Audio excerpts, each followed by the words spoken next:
ঘটনা হচ্ছে যে আমরা কিন্তু দেখেছি যে বিরোধী দলের নেতা হিসাবে জনাব শফিকুর রহমান, জামায়াতে ইসলামের আমির, উনি জনাব তারেক রহমানকে শুভেচ্ছা জানিয়েছেন, তাদের বাড়িতে যাওয়া হয়েছে, মানে পরস্পর কথাবার্তা হয়েছে। আপনাদের ইফতারেও আমরা বর্তমান প্রধানমন্ত্রীকে দেখলাম। তার মানে আপনারা এই ইঞ্জিনিয়ারিং এর প্রসঙ্গটা এবং সংসদে আপনাদের উপস্থিতিটা দুটোই আপনারা পাশাপাশি রাখবেন। হ্যাঁ, না আমরা আমরা বলেছি, আমাদের আমির জামাত ডক্টর শফিকুর রহমান, যিনি লিডার অফ দি অপোজিশন, তিনিও কিন্তু বলেছেন যে আমরা ভালো কাজে, গঠনমূলক কাজে, দেশ পরিচালনায়, জনগণের আকাঙ্ক্ষা পূরণে আমরা দায়িত্বশীল বিরোধী দলের ভূমিকা পালন করব। আমরা ভালো কাজের সহযোগিতা করব, মন্দ কাজের আমরা প্রতিবাদ করব, বাধা দিব, আপত্তি করব। আমরা কিন্তু তাই করছি। আমরা কোনো অনিয়মতান্ত্রিক, বিশৃঙ্খল, দেশকে আনরেস্ট করা কোনো হটকারী কোনো পন্থায় তো আমরা যাইনি। জাস্ট আমরা প্রতিবাদ করেছি, জিনিসটার একটা জুডিশিয়াল ইনকোয়ারি আমরা দাবি করেছি। এখন that is up to government, that is up to judiciary. তারা কি করবেন, দে উইল ডিসাইড।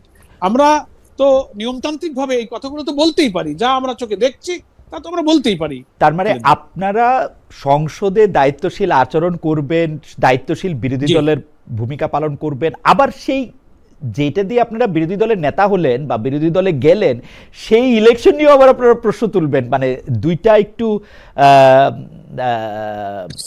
মানে মানে আপনারা কি এখনো না, এটা এই ব্যাপারটা আসলে কেমন? না, আমরা কিন্তু প্রশ্ন, আমি আপনাকে একটা জায়গায় একটু অ্যাটেনশন দিতে বলবো, আমরা কিন্তু প্রশ্ন তুলিনি। প্রশ্নটা তুলে দেওয়া হয়েছে সাবেক উপদেষ্টার বক্তব্যের মধ্য দিয়ে প্রশ্নটা উত্থাপিত হয়েছে। কথাটা কিন্তু উনি সূচনা না, গোলাম পারর ভাই, শুরু কিন্তু তাহের ভাই করছে। আমি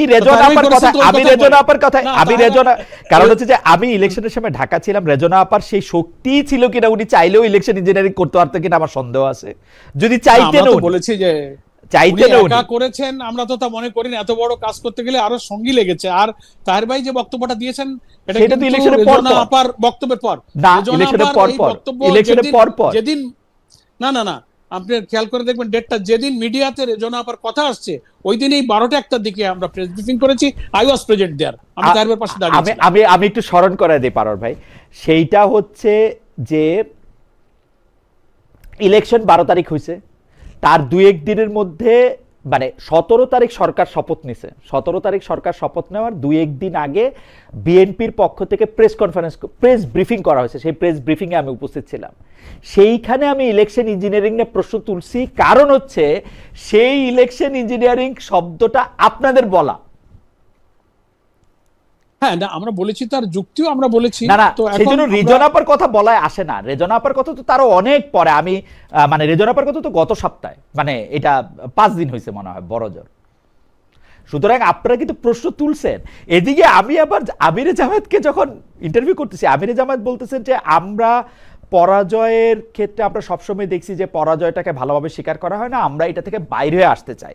তা আমরা বুঝতে কোনটা চাই পারর ভাই, যে আসলে মানে দুইটাই আপনারা একসঙ্গে চালাবেন কিনা। মানে না না না আমরা কিন্তু ফলাফল কিন্তু আমরা মেনে নিয়েছি খালেদ, আমরা তো বলিনি যে ফলাফল আমরা অস্বীকার করি।